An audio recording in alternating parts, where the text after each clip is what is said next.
সব থেকে বড় প্যারাটা স্টুডেন্টরা যেটা দেখায় যে আসলে আমরা কি নোট করবো কি করবো না, করবো কি করবো না, এই যে একটা হেজিটেশন, এই হেজিটেশনের সমাধানটা আমি দিই। দেখো ভাই, খেয়াল করো, তোমার হাতে সময় কম, তোমার বেসিক ক্লিয়ার না, তুমি পড়াশোনা ফাঁকিবাজি করে আসছো, এখন ক্লাসের লোড নিতে নিতে তোমার অবস্থা খারাপ। এরপরও আইসা যদি তুমি এখন লাল নীল কালার দিয়ে নোট করো, তাহলে অনলাইন জোতা চিনো।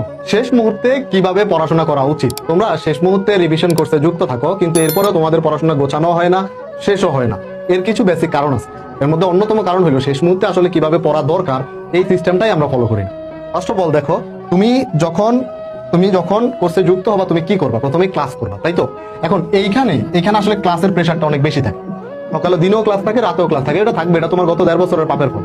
গত 1.5 বছর তুমি বেসিক ক্লিয়ার করো নাই, আমার এখন এখান থেকে বেসিক পরে আসা লাগতেছে, তো সময় লাগবে, ক্লাস লাগবে, এটা তোমাকে করতে হবে। এই প্রেশার তুমি এই কয়েক মাসে তোমাকে নিতেই হবে। আর যদি এটা তুমি নিতে না পারো, তাহলে তোমার জন্য কোনো সমাধান নেই। তো ফার্স্ট অফ অল প্রথম প্রেশার তোমার হচ্ছে তোমার ক্লাস করতে হবে। এরপর হচ্ছে ক্লাস করার সাথে সাথে তোমার ক্লাস পিডিএফ, এই জিনিসটা সব থেকে বড় প্যারাডাইজ স্টুডেন্টরা যেটা দেখায় যে আসলে আমরা কি নোট করবো কি করবো না, করবো কি করবো না, এই যে একটা হেজিটেশন, এই হেজিটেশনের সমাধানটা আমি দিই। দেখো ভাই, খেয়াল করো, তোমার হাতে সময় কম, তোমার বেসিক ক্লিয়ার না, তুমি পড়াশোনা ফাঁকিবাজি করে আসছো, এখন ক্লাসের লোড নিতে নিতে তোমার অবস্থা খারাপ। এরপরও আইসা যদি তুমি এখন লাল নীল কালার দিয়ে নোট করো, তাহলে অনলাইন জুতা চিনো, অনলাইন জুতা মারতে হবে তোমাকে। এখন আর তোমার ওই নোট করার সময় নেই। এখন তুমি যখন প্রশ্ন ব্যাংক সলভ করবা, প্র্যাকটিসে কি করবা? প্রশ্ন ব্যাংক সলভ করবা, তাই না? কোশ্চেন ব্যাংক থেকে প্র্যাকটিস করবা, কোনো সাপ্লিমেন্ট থেকে তুমি প্র্যাকটিস করবা। কি করবা? বিগত বছরের প্রশ্ন।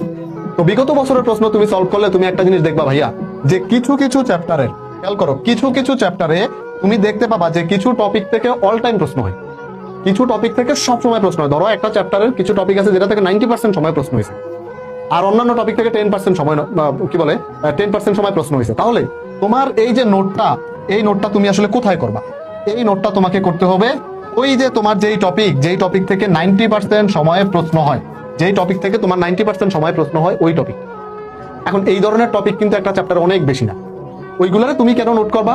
পরীক্ষার আগের রাতে যেন একদম শর্টেস্ট পসিবল টাইমে তুমি এগুলো দেখে ফেলতে পারো।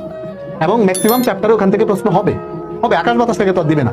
তোমার প্রশ্নটা যখন কঠিন কখন হয়? যখন তোমার সবকিছু ছড়ায় সেটাই থাকে, তুমি যে এক্সট্রা টপিক রিভিশন দিবা, সেই রিভিশনের সময়টাই থাকে না। কেন থাকে না? কারণ সব লাল নীল কালি দিয়ে A to Z একদম নতুন একটা বই লিখে ফেলো তোমরা। শেষ সময় আসে এসব করা কাজ না রে ভাই। এগুলো তুমি একাডেমিকে শখের বসে করতে পারো, যে প্রতিটা টপিক নিজের মতো করে লাল নীল কালি দেয়। এখানে তুমি আইসো পড়তে, তুমি সায়েন্স পড়তে আইসো, তুমি আর্ট করানোর এসব ধান্দাবাজি পড়াশোনার দিন শেষ। এগুলা করে খুলাইতে পারবা। তাহলে তোমার কি করতে হবে? তোমার নোটটা করতে হবে 90% টপিকের উপর। বাকি 10%-এর জন্য কই? তাহলে বাকি 10%-এর কি করবো? নোট কই ভাই? বাকি 10% কোনতে পড়বো? তাহলে তো আমরা শেষ। এই শয়তানের হাড্ডি, এই যে পিডিএফটা কি খাবি? মাথায় দিবি, রান্না করে এটা জুস বানায় খাবি? এই পিডিএফ এর কাজ কি? পিডিএফ এ তো কিছু আছে, অন্যান্য যে সকল গুরুত্বপূর্ণ টপিক আছে সব পড়ানো হয়েছে না, ওইগুলা যখন তুমি রিভিশন দিবা, তুমি পিডিএফ থেকে দাও। তো তোমার এখানে তোমার নিজের কাজ, এই নোটে যে সময়টা তুমি নষ্ট করবা, ওই সময়টা তুমি দিবা হচ্ছে প্র্যাকটিসে। কোন জায়গাতে?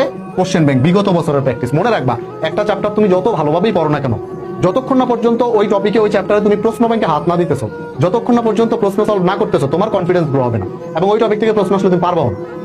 তো সেই সময় সব থেকে বড় স্ট্রং জোন হবে তোমার প্রশ্ন ব্যাংক সলভ, এবং সেটা করার জন্য তুমি ক্লাসটা করে বেসিক ক্লিয়ার করেই তুমি দৌড় দিবা প্রশ্ন ব্যাংক সলভ। এরপর প্রশ্ন ব্যাংক সলভ করার পরে তুমি দেখবা যে বুঝতে পারবা যে কোন টপিকগুলো তুমি, যেমন আমরা যখন পাওয়ার প্লে ক্লাস নেই, পাওয়ার প্লেতে আমরা কি করি? প্রশ্নগুলো সলভ করে দিই। তো তুমি কিন্তু ক্লাসেই দেখতেছো কোন টপিকটা থেকে বারবার রিপিটেডলি কোশ্চেন আসতেছে, কোনটা থেকে রিপিটেডলি আসতেছে না। তো ওইগুলা তুমি নোট করে ফেলবা। ওইগুলা এইখানে তুমি যদি ধরা খাও, তাহলে ধরা। তো ওই ধরনের টপিকে ধরা খাওয়া যাবে না, ওইগুলো হবে তোমার স্ট্রং জোন। তারপরে বাকিগুলো ডেফিনেটলি তোমার উইক জোন, যেহেতু এতদিন পড়াশোনা করতে পারো না ঠিকঠাক মতো। তো উইক জোন গুলাতে এবার তুমি ধীরে ধীরে সময় দিবা, ধীরে ধীরে ওইগুলোর প্রশ্ন সলভ করলে দেখবে কনফিডেন্স গ্রো হবে। তো বাচ্চারা, তোমরা পড়ো, তোমরা পাওয়ার প্লেতে ক্লাসও করো, কিন্তু এরপরও তোমরা কি করতে পারো না? তোমরা ওই নিজের পড়াশোনাটা ওইভাবে গোছা আসতে পারো না, কারণ তোমরা সিস্টেমেটিক্যালি পড়ো না। তো হোপফুলি আমি একটা ক্লিয়ার বার্তা দিয়ে দিলাম তোমাদেরকে যে কিভাবে তোমার এই মুহূর্তে পড়া উচিত। তুমি ভাইয়ের মতো করে 7 দিন পড়ো, একটা যে কোনো সাবজেক্টের, ফিজিক্স, কেমিস্ট্রি, ম্যাথ, বায়োলজি, যে কোনো সাবজেক্টের একটা চ্যাপ্টার তুমি এইটা ফলো করো। এরপর যদি তোমার কনফিডেন্স গ্রো না হয়, তুমি আমার সাথে ডিসকাস করো, কোনো সমস্যা নেই।